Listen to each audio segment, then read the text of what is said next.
অষ্টম শ্রেণীর প্রিয় শিক্ষার্থীরা, আজকে আমি তোমাদের গণিত বইয়ের প্রথম অধ্যায়ে যে প্যাটার্ন রয়েছে সেই প্যাটার্ন নিয়ে কথা বলবো। তো প্রথম পর্বে আমি কিন্তু প্যাটার্ন কিভাবে সৃষ্টি হয় এবং বাস্তবিক জীবনে আমরা কিভাবে প্যাটার্নগুলো ব্যবহার করি কিন্তু আমরা নিজেরাও জানি না, এই ধরনের প্রশ্নগুলোর আমি কিন্তু সমাধান দেওয়ার চেষ্টা করেছিলাম। তো তোমরা যদি কেউ প্রথম পর্বটি না দেখে থাকো তাহলে সেই প্রথম পর্বটি দেখে আসতে পারো, ডেসক্রিপশন বক্সে লিংক দিয়ে রেখেছি। তো আজকে আমি আলোচনা করব স্বাভাবিক ক্রমিক সংখ্যার যোগফল কিভাবে নির্ণয় করা যায়। তো চলো দেখি।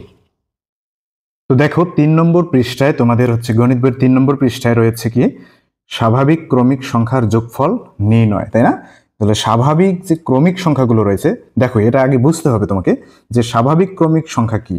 স্বাভাবিক ক্রমিক সংখ্যার যোগফল নির্ণয় অর্থাৎ স্বাভাবিক যে সংখ্যাগুলো রয়েছে, যেমন কি 0 থেকে 1 2 3 4 5 6 7 8 এরকম যে চলতে থাকলো সেগুলো মূলত স্বাভাবিক সংখ্যা, তাই না? এবং স্বাভাবিক ক্রমিক সংখ্যা বলেছে, স্বাভাবিক সংখ্যা হতে হবে এবং ক্রমিক সংখ্যা হতে হবে, এবং সেই সংখ্যাগুলোর যোগফল আমরা কিভাবে নির্ণয় করব সেটাই আমরা আজকে শিখব। তো দেখো এখানে প্রথমে বলেছে কি স্বাভাবিক ক্রমিক সংখ্যার যোগফল বের করার একটি চমৎকার সূত্র রয়েছে, আমরা সহজেই সূত্রটি বের করতে পারি। তাহলে মূলত এই অংশে যে আলোচনা করা হয়েছে সেটা মূলত একটা সূত্র রয়েছে, এই যে স্বাভাবিক ক্রমিক সংখ্যার যোগফল নির্ণয়ের, সেই সূত্রটা মূলত কোথা থেকে এসেছে, কিভাবে এসেছে, সেই সূত্রটার সূত্র খুঁজেছে আর কি, আলোকপাত করেছে সেই বিষয়ে। অর্থাৎ সেই সূত্রটা আমরা কোথা থেকে পেয়েছি সেই বিষয়ে আলোকপাত করা হয়েছে। তো দেখো এই সূত্রটা হলো এটা। তো দেখো সূত্রটা কোনটা, এই যে সূত্রটা, অর্থাৎ যোগফল সমান কি প্রথম সংখ্যা যোগ শেষ সংখ্যা গুণ পদ সংখ্যা, মানে কতটি পদ রয়েছে, কতটি পদের যোগফল নির্ণয় করতে বলেছে, আর শেষে ভাগ হলো 2।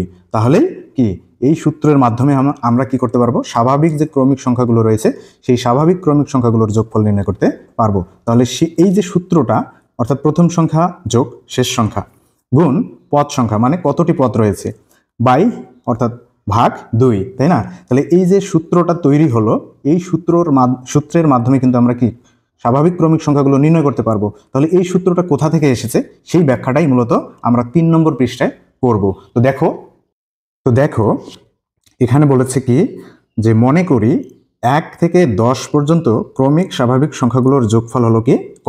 এটা ধরে নিয়েছি যে যদি প্রশ্নে থাকে, যদি এরকম থাকে যে বলেছে 1 থেকে 10 পর্যন্ত ক্রমিক স্বাভাবিক সংখ্যাগুলোর যোগফল নির্ণয় করো, তাহলে এখানে ধরেছে যে 1 থেকে 10 পর্যন্ত ক্রমিক স্বাভাবিক সংখ্যাগুলোর যোগফল কত, ক। ঠিক আছে, অর্থাৎ ক সমান সমান তাহলে কি 1 থেকে 10 পর্যন্ত লিখে নিয়েছে, অর্থাৎ 1 যোগ 2 যোগ 3 যোগ 4 যোগ 5 যোগ 6 যোগ 7 যোগ 8 যোগ 9 যোগ 10, তাহলে এভাবে কিন্তু লিখে নিয়েছে। অর্থাৎ যেহেতু এখানে কি বলেছে 1 থেকে 10 পর্যন্ত স্বাভাবিক ক্রমিক সংখ্যা, অর্থাৎ 1 থেকে 10 পর্যন্ত লিখে নিয়েছে, যোগ করে নিয়েছে। তারপরে এখানে কি বলেছে দেখো, লক্ষ্য করি প্রথম ও শেষ পদের যোগফল 1 যোগ 11 সমান 1 যোগ 10 সমান সমান 11। অর্থাৎ এই যে প্রথম পদ, এটা প্রথম পদ ধরেছে এবং শেষটি হচ্ছে কি শেষ পদ ধরেছে। তাহলে এই যে প্রথম পদ 1 আর শেষ পদ কত 10, তাহলে এই দুটো যোগ করলে কত হবে, 10 আর 1 যোগ করলে হবে 11, 11, তাই না? এই যে 10 যোগ 1 সমান 11। এরপরে কি করেছে, দ্বিতীয় পদ এবং কি শেষ দিক থেকে দ্বিতীয় পদটি নিয়েছে, শেষ দিক থেকে দ্বিতীয়, তাহলে 9 আর 2 যোগ করে কত হয়েছে, এই যে দেখো 11 হয়েছে। অর্থাৎ দ্বিতীয় ও শেষ পদের আগের পদ যোগফল কত হবে, 2 যোগ 9 সমান 11। তাহলে এখন কি করেছে দেখো, এরপরে দেখো আমরা যদি পরীক্ষা করি তাহলে 3 আর 8 যদি যোগ করি তাহলে কত হবে 11। এই 3 আর কত, এই যে 8, 3 যোগ করলে কত হবে 11, 4 এবং 7 যোগ করলে 11 হয়, তারপরে 5 এবং 6 যোগ করলে 11 হয়। অর্থাৎ প্রতিবার কিন্তু 11 যোগফল আসতেছে, তাই না? তাহলে প্রতিবার 11 যোগফল আসতেছে, অর্থাৎ এখানে একটি প্যাটার্নের সৃষ্টি হয়েছে। তো প্রথম পর্বে কিন্তু আমি এ বিষয়ে আলোচনা করেছিলাম। তো এখানে কিন্তু একটা প্যাটার্ন সৃষ্টি হলো, তাই না? অর্থাৎ এখানে কি বলেছে দেখো, একই যোগফলের প্যাটার্ন অনুসরণ করে 5 জোড়া সংখ্যা পাওয়া গেল। অর্থাৎ এখানে যে 10টি সংখ্যা রয়েছে আমরা যোগ করলাম কি প্রথম সংখ্যা শেষ সংখ্যা, তারপর দ্বিতীয় সংখ্যা শেষ দিক থেকে দ্বিতীয় সংখ্যা, এরকম করে যে যোগ করলাম, তাহলে এরকম কত জোড়া পাওয়া যাবে, 5 জোড়া পাওয়া যাবে, সেটাই এখানে বলেছে। সুতরাং যোগফল 11 গুণ 5 সমান সমান 55। মানে হচ্ছে কি 11 কয় জোড়া পাওয়া গেছে, 5 জোড়া পাওয়া গেছে। 11 যোগফল কত জোড়া পাওয়া গেছে? 5 জোড়া পাওয়া গেছে। তাহলে 11 গুণ 5 সমান সমান 55। এ থেকে স্বাভাবিক ক্রমিক সংখ্যার যোগফল বের করার একটি কৌশল পাওয়া গেল। ওই যে আমি সূত্রটা দেখালাম, তো এই সূত্রটা কিন্তু এই জায়গা থেকেই সৃষ্টি হয়েছে। তো চলো এখন আমরা কি বের করা শিখবো। তো দেখো 3 নম্বর পৃষ্ঠায় যে কৌশলটির কথা বলা হলো, তো এখানে সেই কৌশলটি শেখানো হয়েছে। তো দেখো এখানে কি আছে, প্রদত্ত যোগফলের সাথে সংখ্যাগুলো বিপরীত ক্রমে লিখে যোগ করে পাই। অর্থাৎ আমরা ওখানে কি পেলাম, 1 থেকে 10 পর্যন্ত ক্রমান্বয়ে লিখেছি। অর্থাৎ ক আমরা কি ধরেছিলাম, যোগফল, তাই না? যোগফল ক সমান সমান কি 1 যোগ 2 যোগ 3 যোগ 4 যোগ 5 যোগ এরকম করে 10 পর্যন্ত লিখেছে ক্রমান্বয়ে। এরপরে কি করেছে, বলেছে যে উল্টো ক্রমে এখন লিখবো। অর্থাৎ যোগফল ক সমান কি উল্টো ক্রমে, মানে কি প্রথমে 10 লিখছে, এই যে 10, তারপরে কত 9, তারপর 9, তারপর কত 8, এই যে 8, তারপর কত 7, এই যে 7, তারপর কত 6, এই যে 6, এভাবে ক্রমান্বয়ে উল্টো ক্রমে লিখেছে। লেখার পরে কি করেছে, এখানে যোগ করে দিয়েছে। অর্থাৎ এই যে ক আর ক যোগ করলে হবে কি 2ক সমান সমান কত, এই যে 1 যোগ 10, অর্থাৎ 1 যোগ 10। এরপরে কি 2 যোগ 9, এই যে 2 যোগ 9, তারপর কি 3 যোগ 8, এই যে 3 যোগ 8 এখানে দেয়নি, অর্থাৎ ডট ডট দিয়ে রেখেছে, মানে হচ্ছে কি এভাবে চলতে থাকবে আর কি। এরপরে শেষ দিক থেকে দুটা করেছে, দেখো এই যে 10 যোগ 1, অর্থাৎ 10 যোগ 1, তারপর 9 যোগ 2, তারপর কি 9 যোগ 2। তাহলে এভাবে কিন্তু যোগগুলো করে নিয়েছে। এখন কি করেছে, এখানে এই যে 2ক এখানে নিল, তারপর সমান, তারপর কি করলো 1 যোগ 10, 1 যোগ 10 গুণ 10। এই যে 10 কোথায় পেলো বলো তো, এই 10 কোথায় পেয়েছে, এই 10 পেয়েছে এরকম কয়টি সংখ্যা রয়েছে, এরকম কয়টি যোগফল রয়েছে, 10টি যোগফল রয়েছে, তাই না? এই যে 1টি 2টি, তো মাঝখানে গ্যাপ রয়েছে, তো এরকম 10টি কিন্তু যোগফল রয়েছে। অর্থাৎ 1 যোগ 10 এরকম কয়টি আছে, 10টি আছে। তো এটাই হচ্ছে কি 10 গুণ করে নিয়েছে, এ কারণেই। এরপরে কি করেছে, বা ক সমান সমান, অর্থাৎ এই যে 2 কয়ের সাথে গুণ অবস্থায় রয়েছে, সমান চিহ্নের বিপরীত পার্শ্বে চলে গেলে তোমরা জানো যে কি হয়ে যায়, ভাগ হয়ে যায়, তাই না? তাহলে এখানে হচ্ছে এটা থাকলোই, উপরে থাকলো, আর 2 এদিকে এসে ভাগ হলো। তারপর এখন কি করেছে, কাটাকাটি করেছে। এটা যোগ করলে 11 হয় গুণ 10, আর নিচে আছে 2, তাহলে 2 দিয়ে 10কে কাটলে 5 হয়, 5 দিয়ে 11কে গুণ করলে কত হবে 55। তো দেখো এই থেকে সূত্রটা পেলাম। সূত্রটা কি, যে সমান সমান অতএব যোগফল সমান সমান প্রথম সংখ্যা, প্রথম সংখ্যাটা কি, প্রথম সংখ্যাটা হচ্ছে 1, ঠিক আছে? প্রথম সংখ্যাটা কি 1। এরপরে কি যোগ শেষ সংখ্যা, শেষ সংখ্যাটা কত 10, শেষ সংখ্যাটা কি 10। তাহলে প্রথম সংখ্যা যোগ শেষ সংখ্যা গুণ পদ সংখ্যা, মানে এই যে এখানে যে আমরা লিখলাম এইটাই কিন্তু এখানে ব্যাখ্যা করেছে, ঠিক আছে? তো এইটা হলো কি প্রথম সংখ্যা, এই যে প্রথম সংখ্যা যোগ এটা কি, এই যে 10, 10 হলো শেষ সংখ্যা, আর নিচে তো 2 থাকলে এই যে 2, সেই 2 আছেই, ঠিক আছে? সূত্রটা কিন্তু এখান থেকে সৃষ্টি হয়েছে। তারপর কি এই যে গুণ দিয়েছে পদ সংখ্যা, মানে মোট কতটি পদ রয়েছে, তাহলে মোট এখানে কতটি পদ রয়েছে, মোট এখানে 10টি পদ রয়েছে। তাহলে এই যে এটাই হলো সূত্র। তো এরপরে দেখো কি আছে, তো এখন দেখো এখানে নিচে একটা কাজ দিয়েছে, তো এই কাজটার সমাধান আমরা করব। তো এখানে কি বলেছে, 1 থেকে 15 পর্যন্ত ক্রমিক স্বাভাবিক সংখ্যাগুলোর যোগফল বের করে সূত্র প্রতিষ্ঠা করো। অর্থাৎ এই যে সূত্রটা, এটাকে প্রতিষ্ঠা করতে বলেছে, মানে কি প্রয়োগ করতে বলেছে। তো আমরা এই সূত্রের মাধ্যমে 1 থেকে 15 পর্যন্ত ক্রমিক স্বাভাবিক সংখ্যাগুলোর যোগফল বের করা শিখব। তো দেখো আমরা কি লিখব, যে দেওয়া আছে প্রথম পদ,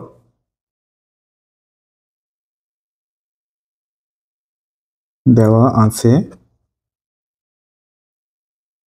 কি প্রথম পদ, প্রথম পদ কত এখানে 1, তাই না? প্রথম পদ হচ্ছে কি 1, আর শেষ পদ কত 15, যেহেতু 1 থেকে 15 বের করতে বলেছে, তাই না? তাহলে শেষ পদ কত হবে 15, তাহলে শেষ পদ, শেষ পদ কত 15। তাহলে 1 থেকে 15 পর্যন্ত কতটি সংখ্যা আছে, মোট 15টি সংখ্যা আছে, তাই না? তাহলে আমরা লিখব পদ সংখ্যা,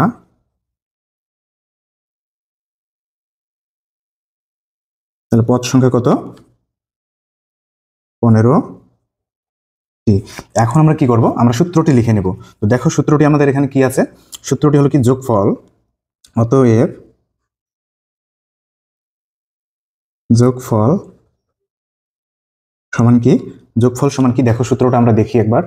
তো দেখো এই যে এটা হচ্ছে সূত্র, তাহলে সূত্রটা আমরা লিখব যে প্রথম সংখ্যা বা প্রথম পদ, প্রথম পদ, তারপর কি যোগ শেষ পদ, ব্র্যাকেট দেব, দিয়ে কি পদ সংখ্যা, তাহলে পদ সংখ্যা আমাদের কতটি, পদ সংখ্যা আছে 15টি, তাই না? এরপর কি করব, এই যে নিচে কত আছে 2, নিচে আমরা 2 দিয়ে নেব। তাহলে এটা হচ্ছে কি, আমরা সূত্রটা লিখে নিলাম। এরপর কি করব দেখো, এখন শুধু আমরা মানটা বসিয়ে দেব। মানগুলো কি আছে, প্রথম পদ কত 1, প্রথম পদ হচ্ছে কি 1, যোগ শেষ পদ কত, শেষ পদ হচ্ছে 15, তাই না? এবং পদ সংখ্যা কতটি, পদ সংখ্যা এখানে 15টি, পদ সংখ্যা হলো 15টি। আর নিচে কত আছে, নিচে হলো 2। এরপরে কি করব, এটা কাটাকাটি করব। কি করব, 1 আর 15 যোগ করলে হবে 16 গুণ আছে 15। তাহলে নিচে কত গেল, নিচে কত থাকে 2, নিচে 2 আছে। তাহলে এই 2 দিয়ে 16কে কাটলে হবে কত 8, আর 8 15 গুণ করলে কত হবে দেখো, 5 8 40 শূন্য, হাতে হলো 4, 8 আর 4 12, 120। তাহলে এটাই হচ্ছে আমাদের যোগফল, এটাই হলো উত্তর। উত্তর কত 120। তো দেখো 120, এখানে যে 120 রয়েছে, এই 120ই তোমাদের এই যে বোর্ড বইয়ে যে কাজটি দেওয়া আছে সেই কাজের উত্তর। তো এখন আমরা পরবর্তীতে চলে যাই দেখি বোর্ড বইয়ে। তো দেখো অঙ্কটির মাধ্যমে কিন্তু আমরা সূত্রটি প্রতিষ্ঠা করলাম বা সূত্রটি প্রমাণ করলাম যে আসলেই সূত্রটি সঠিক। তো এখন দেখো এখানে কি বলেছে, প্রথম 10টি বিজোড় সংখ্যার যোগফল নির্ণয় করো।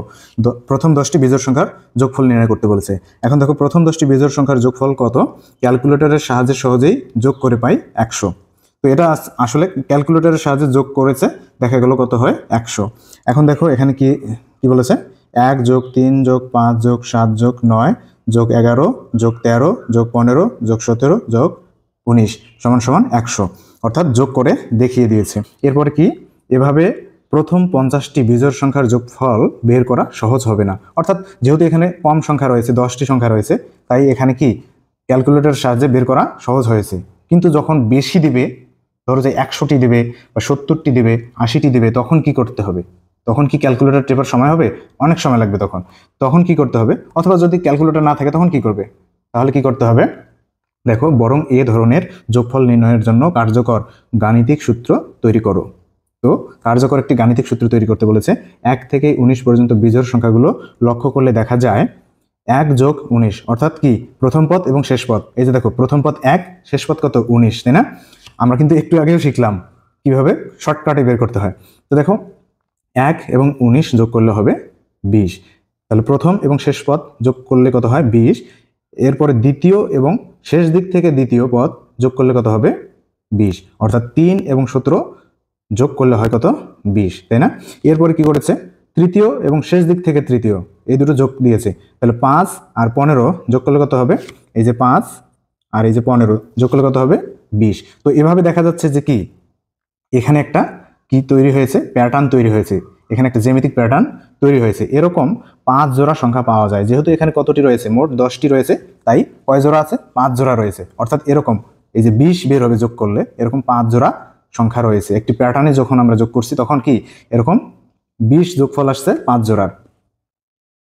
এরপরে কি বলেছে দেখো, 5 জোড়া সংখ্যা পাওয়া যায় যাদের প্রত্যেক জোড়ার যোগফল 20, যাদের প্রত্যেক জোড়া একটু যোগফল কত 20। সুতরাং সংখ্যাগুলো যোগফল কত হবে, তাহলে এখানে যোগফল কত, প্রথম এবং শেষটির যোগফল হলো 20। এরকম 5 জোড়া রয়েছে, তাহলে এরকম 5 জোড়া রয়েছে, তাহলে যোগফল কত 100। তাহলে 5 দিয়ে 20কে গুণ করেছে। এখানে আমরা লক্ষ্য করি, দেখো এখানে একটি ছক দিয়েছে। তো 1 যোগ 3 সমান 4, একটি পূর্ণবর্গ সংখ্যা। অর্থাৎ প্রথম যে বিজোড় সংখ্যা দুটো রয়েছে সে দুটো যোগ করেছে। এই যে 1 এবং 3, ঠিক আছে, 1 এবং 3 যোগ করে কত হয় 4। তাহলে 4 হচ্ছে কি একটি পূর্ণবর্গ সংখ্যা। এরপরে কি বলেছে দেখো, প্রথম 3টি বিজোড় সংখ্যা, অর্থাৎ 1 যোগ 3 যোগ 5, অর্থাৎ 1 যোগ 3 যোগ 5 যোগ করলে কত হবে, 3টি প্রথম বিজোড় সংখ্যা যোগ করলে হবে 9, এবং এটিও একটি পূর্ণবর্গ সংখ্যা। তারপরে দেখো অনেক মজার কিন্তু, এরপরে কি বলেছে 1 3 5 7, অর্থাৎ এই যে 1 3 5 7 প্রথম 4টি ক্রমিক বিজোড় সংখ্যা যোগ করেছে। যোগ করলে যোগফল কত হয়েছে, যোগফল হয়েছে 16, ঠিক আছে? তাহলে দেখো 1 যোগ 3 যোগ 5 যোগ 7 সমান সমান 16, এটি একটি পূর্ণবর্গ সংখ্যা। তাহলে দেখো প্রত্যেকবার কিন্তু পূর্ণবর্গ সংখ্যা আসছে। তার মানে কি এখানে একটি প্যাটার্ন তৈরি হয়েছে না, জ্যামিতিক প্যাটার্ন এখানে কিন্তু একটা তৈরি হয়েছে। এটাই মূলত এখানে ব্যাখ্যা করেছে। তো এরপরে দেখো কি বলেছে, তো এটার আমরা এখন একটা ব্যাখ্যা পড়ব যে কি বলেছে, প্রতিবার যোগফল একটি পূর্ণবর্গ সংখ্যা পাচ্ছি। বিষয়টি জ্যামিতিক প্যাটার্ন হিসেবে সহজেই ব্যাখ্যা করা যায়। ক্ষুদ্রাকৃতির বর্গের সাহায্যে এই যোগফলের প্যাটার্ন লক্ষ্য করি। তো দেখো এখানে ক্ষুদ্রাকৃতির কি করেছে, বর্গ নিয়েছে, এই যে এখানে যে প্যাটার্ন সৃষ্টি হয়েছে সেই প্যাটার্নটা বোঝানোর জন্য। তো প্রথমে কি বিজোড় সংখ্যা আছে 1, ধরো যে এটা হলো কি একটি কি বর্গ সংখ্যা, এরকম এটাকে হচ্ছে কি একটি বর্গ ছক নিয়েছে, অর্থাৎ এখানে একটি ছক রয়েছে বর্গ ছক। এরপর কি পরবর্তী সংখ্যাটি কত রয়েছে 3, অর্থাৎ এখানে 3টি ছক বর্গ ছক নিয়েছে, ঠিক আছে, এখানে 3টি বর্গ ছক নিয়েছে। এরপরে তাহলে এই যে 1 এবং 3 বিজোড় সংখ্যা দুটো যোগ করে, এই যে 1 এবং 3 এই বিজোড় সংখ্যা দুটি যোগ করে কত হবে, যোগফল হবে 4। অর্থাৎ এই যে বর্গটি রয়েছে, প্রথম বর্গটি রয়েছে একটি বর্গ, এটা কিন্তু আমরা এখানে আঁকতে পারি। তাহলে হলো কি, এটা যোগফল হবে কি, এই যে যোগফল হলো কত 4, অর্থাৎ এই 4 হলো একটি বর্গ, তাহলে এটাও হলো কি একটি বর্গ সংখ্যা। এরপরে কি করেছে, 1, 3 এবং 5 যোগ করেছে, ঠিক আছে, 1, 3 এবং 5 যোগ করেছে, অর্থাৎ প্রথম 3টি বিজোড় সংখ্যা যোগ করেছে। তাহলে দেখো 5, এখানে 5টি বর্গ ঘর নিয়েছে, 1, 2, 3, 4, 5, ঠিক আছে, দুই দিক থেকে সমান। এখন কি করেছে, তাহলে যোগ করেছে, এই যে প্রথমে 3 যোগ করেছে, তার মানে কি 1, 2, 3, এই যে 5, এই যে 5-এর এখানে 5টি রয়েছে, 1, 2, 3, 4, 5, তাই না, এরপর 3টি যোগ করেছে, এই যে 1, 2, 3, এই যে 1, 2, 3টি যোগ করেছে, এরপরে আরেকটি আছে, তো এটা এখানে বসিয়ে দিয়েছে। তো দেখো এই 9 হলো তাহলে কি এখানে একটি বর্গ সংখ্যা। এবং দেখো এই 9-এর মধ্যে কিন্তু আরেকটি বর্গ সংখ্যা আছে, 9-এর ভেতরেই আরেকটি বর্গ, এই যে 4, এই যে এখানে ছক দেওয়া আছে, ঠিক আছে। এরপর কি করেছে, প্রথম 4টি বিজোড় সংখ্যা কি করেছে, যোগ করেছে, এই 1 যোগ 3 যোগ 5 যোগ কত 7, ঠিক আছে। এই 9 কিন্তু না, 9 কিন্তু বর্গ সংখ্যা, ঠিক আছে, এটা কিন্তু না। তো দেখো 1, 3, 5 এবং 7 যোগ করলে কি হবে, তো দেখো এখানে 7-এর ক্ষেত্রে কি করেছে, 1, 2, 3, 4, 5, 6, 7, 7টি বর্গ ঘর নিয়েছে। এখন 7-এর সাথে প্রথমে কি 5 যোগ করেছে, অর্থাৎ এই যে 1, 2, 3, 4, 5, 6, 7, এরপরে 5টি যোগ করেছে, 1, 2, 3, 4, 5, এই যে এটি যোগ করেছে। এরপরে কি করেছে, আবার এই যে 3টি আছে এটি যোগ করেছে, এই যে 1, 2, 3, ঠিক আছে, তারপরে এই যে একটি আছে, এই যে 1 যোগ করেছে। তো এইভাবে কিন্তু একটি জ্যামিতিক প্যাটার্ন তৈরি হয়েছে, এটাই এখানে ব্যাখ্যা করেছে। এখন দেখো 5 নম্বর পৃষ্ঠায় ব্যাখ্যা দেওয়া আছে, দেখা যাচ্ছে যে প্রথম দুটি ক্রমিক বিজোড় সংখ্যার যোগের বেলায় প্রত্যেক পাশে 2টি করে ছোট বর্গ বসানো হয়েছে। অর্থাৎ কি, দেখো দেখো এখানে কি বলেছে, প্রথম দুটি ক্রমিক বিজোড় সংখ্যার যোগের বেলায় প্রত্যেক পাশে 2টি করে বর্গ বসানো হয়েছে। তো দেখো এটা আমরা এখানে ব্যাখ্যা করি। তো প্রথমে ছিল কি আমাদের 1, অর্থাৎ একটি বর্গ ছিল, তাই না, 1, প্রথম বিজোড়টা 1, তারপরে কত আছে 3, তাই না, অর্থাৎ হচ্ছে কি 1, 2 আর হলো কি 3। তো এই দুটো তো আমাদের যোগ করতে হবে, তাই না, এই দুটো আমাদের কি করতে হবে, যোগ করতে হবে। তাহলে এই দুটো যখন আমরা যোগ করব তখন কি হবে, দেখো এই যে 1, 2 আর কি আছে এখানে 3 আছে, তাহলে এই 3-এর সাথে কত যোগ করব, 1, এই যে হচ্ছে আমরা 1 যোগ করে দিলাম। তাহলে এটা কিন্তু একটি বর্গ হলো, অর্থাৎ এই এখানে কয়টি বর্গ থাকলো, তাহলে 1, 2, 3, 4, তাহলে এখানে হলো কি 4, অর্থাৎ এই যে প্রথম দুটি বিজোড় সংখ্যা যোগ করে একটি বর্গ সংখ্যা পাওয়া গেল, সেটা হচ্ছে কি 4, অর্থাৎ 1 এবং 3, প্রথম দুটি ক্রমিক বিজোড় সংখ্যা 1 এবং 3 যোগ করে আমরা কত পেলাম, 4, 4 হচ্ছে একটি বর্গ। তো এরকম করে কিন্তু প্রত্যেকটাই করেছে। তো আশা করছি এটুকু বুঝতে পেরেছো। এখানে কি বলেছে, আবার প্রথম 3টি ক্রমিক বিজোড় সংখ্যার যোগের বেলায় প্রত্যেক পাশে 3টি ছোট বর্গ বসানো হয়েছে। তো এরকম করে কিন্তু চলতে থাকবে। সুতরাং 10টি ক্রমিক বিজোড় সংখ্যার যোগ করলে চিত্রের প্রত্যেক পাশে 10টি করে ছোট বর্গ থাকবে, অর্থাৎ 10 গুণন 10 সমান সমান কি 10-এর উপর বর্গ করে 4, ঠিক আছে, বা 100টি বর্গের প্রয়োজন হবে। সাধারণতভাবে বলা যায় যে ক সংখ্যক ক্রমিক স্বাভাবিক বিজোড় সংখ্যার যোগফল সমান সমান ক স্কয়ার। তো এখানে একটি কাজ দিয়েছে, এই কাজটির সমাধান আমরা করব এখন। তো দেখো এখানে যে কাজটি দিয়েছে, যোগফল বের করতে বলেছে। তো দেখো প্রথমে আছে কত 1 এবং শেষে আছে কত 31, অর্থাৎ 1 এবং 31 যোগ করলে কিন্তু 32 হবে, তাই না, 1 এবং 31 যোগ করলে 32 হবে। তো দেখো এখন আমরা দ্বিতীয় সংখ্যাটি দেখব। দ্বিতীয় পদ কি আছে 4, আর এদিক থেকে শেষ দিক থেকে দ্বিতীয় আছে 28, তাহলে 28 আর 4 যোগ করলে কত হবে 32 হবে কিন্তু। এরপরে তৃতীয় সংখ্যাটি আমরা দেখব। তৃতীয় সংখ্যাটি আছে 7, আর এখানে আছে কত শেষ দিক থেকে 25, তাহলে 25 আর 7 যোগ করলে কিন্তু কত হবে 32 হবে, তাই না। তাহলে দেখো এখানে কিন্তু প্রত্যেকবার 32 হচ্ছে, মানে হচ্ছে কি এখানে একটা প্যাটার্ন সৃষ্টি করেছে। তো আমরা এখানে কি লিখবো, ওই সূত্রটা প্রয়োগ করব। আমরা সূত্রে আমরা জানি কি দেওয়া আছে লিখতে হবে, দেওয়া আছে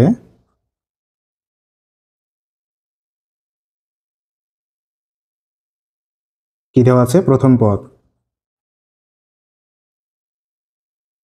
প্রথম পদ কত দেওয়া আছে আমাদের? এখানে 1 দেওয়া আছে, তাই না? এরপর শেষ পদ কত? 31। শেষ পদ, তাহলে শেষ পদ কত? 31। এবং এখানে কতটি পদ রয়েছে আমরা এটা গুনে নেব। 1 2 3 4 5 6 7 8 9 10 11। তাহলে পদ সংখ্যা কতটি? 11টি।